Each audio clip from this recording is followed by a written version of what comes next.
back. This is the Warren Christmas Village channel, and today we're going to base some of these inexpensive trees I got at the big box store. If you are interested in the various trees that I found earlier in the month, you can go and check out the review. These are a bunch of varieties. So what we're going to do today is base these trees for your tabletop game or your Christmas Village display. You can use all sorts of material for the base. I've used cardboard before if you want to go affordable, but today I wanted to use the wood shapes that I got at the big box craft store. I've got these at Michael's. They come in a variety of sizes, so you can make bases of all different shapes.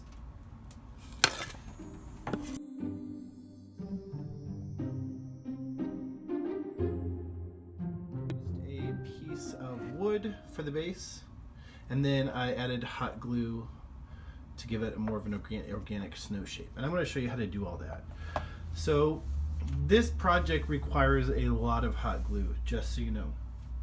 So I'm going to show a little sample of just how to glue these suckers on to a smaller bit. Your hot glue, make sure it's hot, and plop it on to the shape.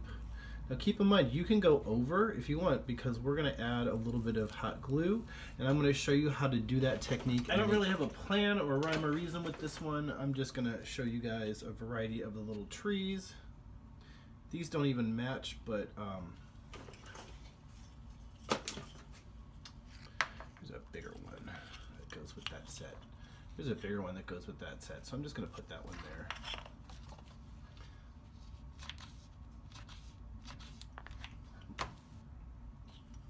This is so easy. The toughest part about this project is making sure you do not get burned. So there you go. That is how you start putting the pieces together. And over here is one that I have already worked on. As you can see, this is a single layer of the glue that I have put on, and I have put it on a piece of rectangular wood. This is a single layer. And as you can see, I take the glue gun and I go in here. So I'm going to show you how that happens. Once this is dry, just come on in with your hot glue gun and go crazy with it. One technique that I like to do sometimes is take and go around the edge. It's kind of like a cookie decorating technique. And then once that hardens, you can fill in over here. The trick is to not get burned.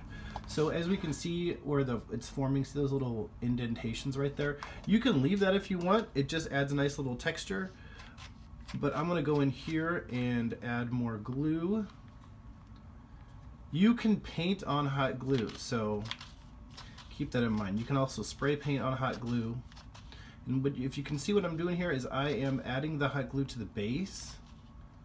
I did not wash that base. It probably has some kind of oil residual from the manufacturing process, the mold injection. So this hot glue is just gonna cover everything. So what I've done here is I've added a single layer of the glue. Oh, I have to be careful not to burn myself. Okay, so there's a single layer of the glue. I could use a little bit more over here. Once again, we're going to add 2 layers, and sometimes I add 3 layers of glue. Okay, so I've had to take a break and let the hot glue heat up a little bit, and I let this part dry. I let this dry, and I let the gun heat up. So you can see the shape is starting to it's starting to take shape, and it's okay if you have these indentations. The snow doesn't have to be perfect. If you look over here, I need to add hot glue, and I think I'm going to add this different tree just because it goes nicely in there. I think that adds a nice little effect, and I like the differences in the heights here. Okay, so I'm going to go ahead and just start piling on more of this hot glue until the stick says no.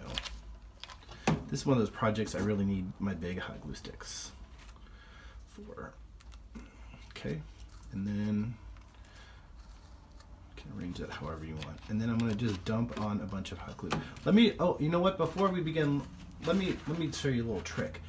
This is the parchment paper, which is in the baking section. I got this at Aldi, the Boulder brand. And now the hot glue is not going to stick to my working surface. So now I can just crank out the hot glue.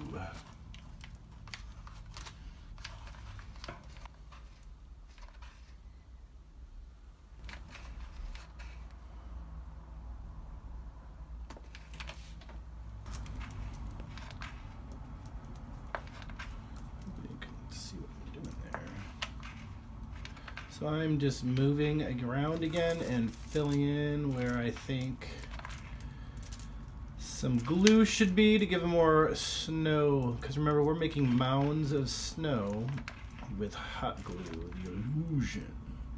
There you go.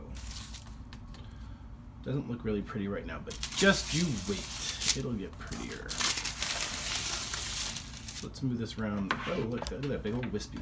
Wispy, wispy, wispy. Okay, so now that this is dried, you can see it's becoming more of a different color. It's a little more, you can see it a little better with the light reflection. Just fix that for a minute. Okay, now I'm gonna let this just chillax a moment because, oh, actually I need to add a little more right in here. If you look in here, there's some missing spots. So I'm gonna add a little more hot glue and then we're gonna let this dry and harden up. See how I'm just adding the snow, the hot glue, which will be turned into snows. Yes. Yes, Linda. Linda, your Christmas village is going to look fabulous, Linda.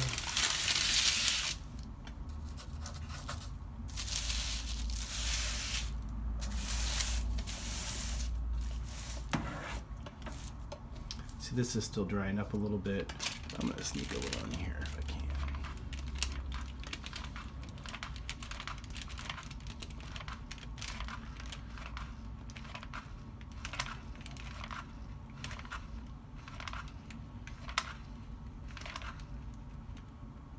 Here's one that I did a while ago. It is has one layer of glue on it.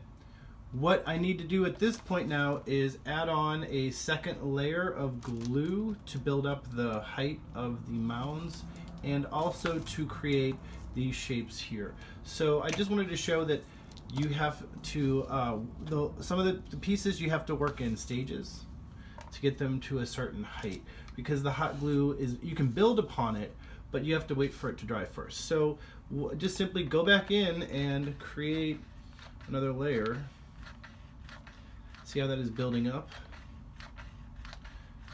And then I take it and I draw it over on the edge to create a more organic shape. Now it looks kind of chunky, cottage cheesy, but trust me, it will melt down into a great, nice shape. Okay, so I've let the glue dry and you can see right here what's going on. I've also added some additional craft supplies. We're going to be using some white, inexpensive acrylic craft paint with some cheap brushes, and I have a tub full of water. So right here I'm going to pull this off and see how easily the glue comes off of the parchment paper. It is a dream come true.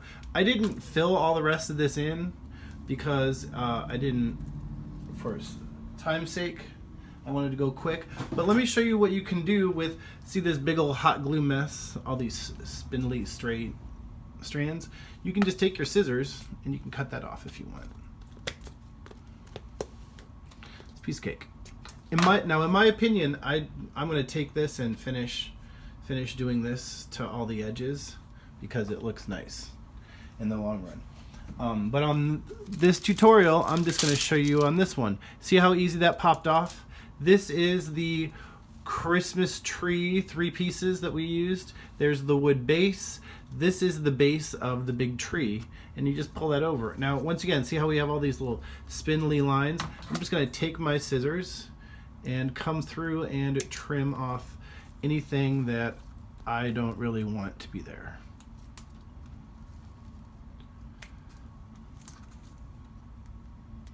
Just kind of like to try and get this more rounded shape. You can also take your fingers and peel off pieces that you don't want to be there. Like those little wispy lines and blah, blah, blah, blah, blah, blah, blah. Okay, so there you go. There's basic shape that we're getting to this piece. Okay. So the next step is a really simple one, and everybody can do it.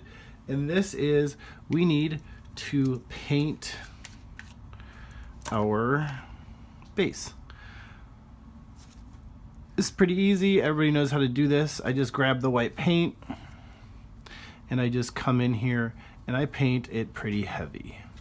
The purpose of doing this is to create the effect of the snow, for one, because that is what we're going for, is a snow base. And this also is nice because if we miss out on some spots with the flock, then the white paint will cover for that.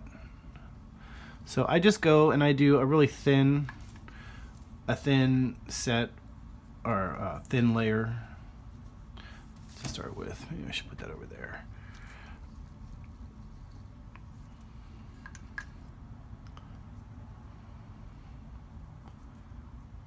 And you know what? If you get your tree, it's okay.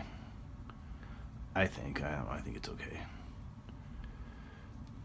Okay, so you can see we've got a thin layer of white paint on the base of the hot glue. So I'm going to let this dry, and then I'm going to put on a second coat maybe. But for the sake of this tutorial, I may not. When I craft these for my table, I prefer to put on a second coat, but I'm by the window and using that as my light, and it's getting kind of close to nightfall. So there you go. You can see how the mounds have begun to take shape, and I think they really lead a nice effect.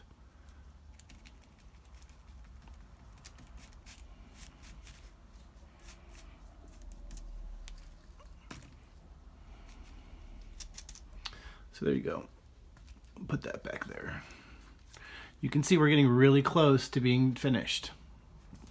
I have a piece of terrain that I use for Fostgrave, and it's just white paint. So if you don't want to mess around with the flock, you don't have to. Just put another layer of the white paint. You're good to go. So I'm gonna let this dry, everybody, and there you go. You can see the nice effect of what it's starting to turn into.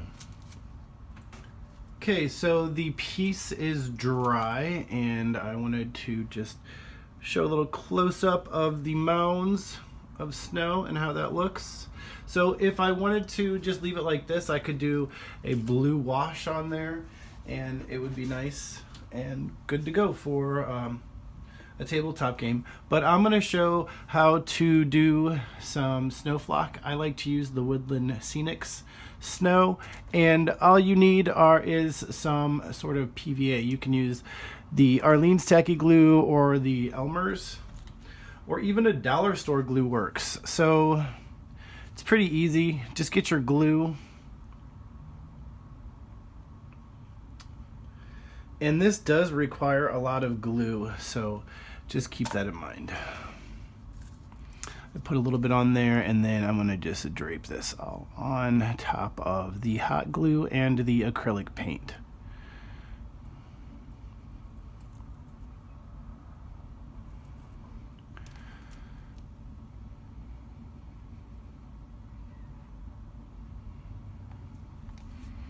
Okay, and then I take my brush and just smooth it around.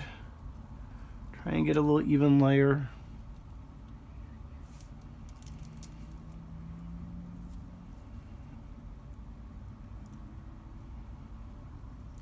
Any kind of PVA glue works. I've used dollar store glue.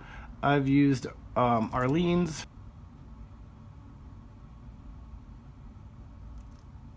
This does get a little messy, but it's glue. It'll wipe right off. So, and then once again, get my brush in there, try and get that glue on everything. Now, the nice thing about painting the base white is that if we miss out on something somewhere, it's not the end of the world. The paint is going to cover our mistakes. Anything we missed.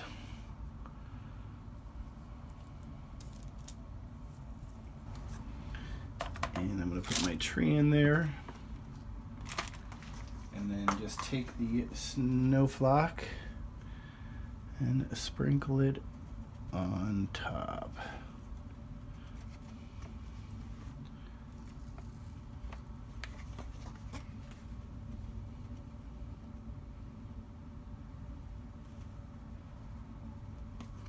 Okay, see how easy that is? And then just shake it around a little bit. Make sure the snowflake gets to all the different parts of the terrain piece.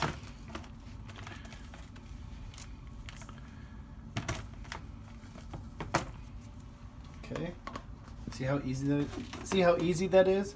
And since I have this in the container, the excess over here does not get wasted. I can put that back in the original packaging.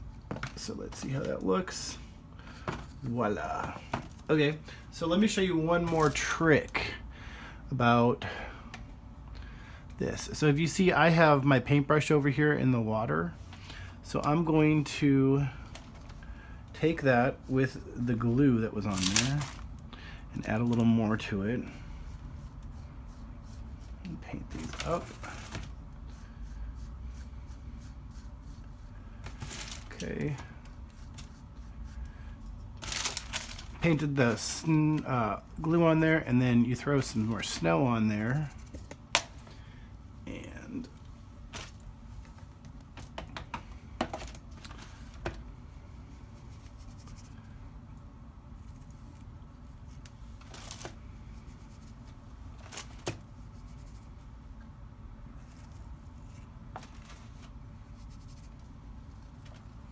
see, that just added a bunch more snow to it.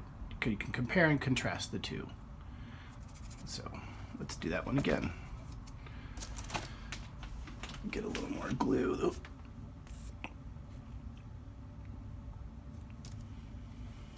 So you just water down your glue a little bit on the paintbrush and paint on there. Let's get this one over here too. Okay, and then take your extra and sprinkle that on there. And now there you go. You've had a wintry wonderland, and you have a lot of snowflake. Got these wispy strands of hot glue. Remove those. There you go. See how nice that looks?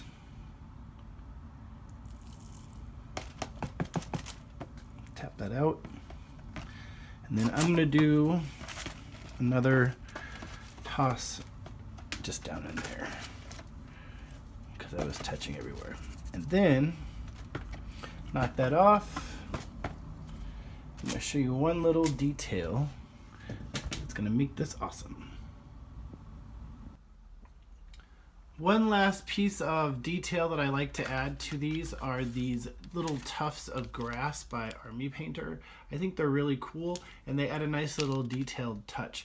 These are the snow-bound ones. So they're basically like a little sticker with grass attached to it. So what I do is I like to come in here and I carve out a little spot where I want it to go, and then I just load up some glue and stick it on there.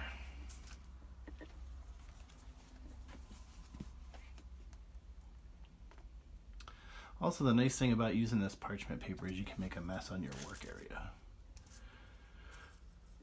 So, just add a little bit of this glue.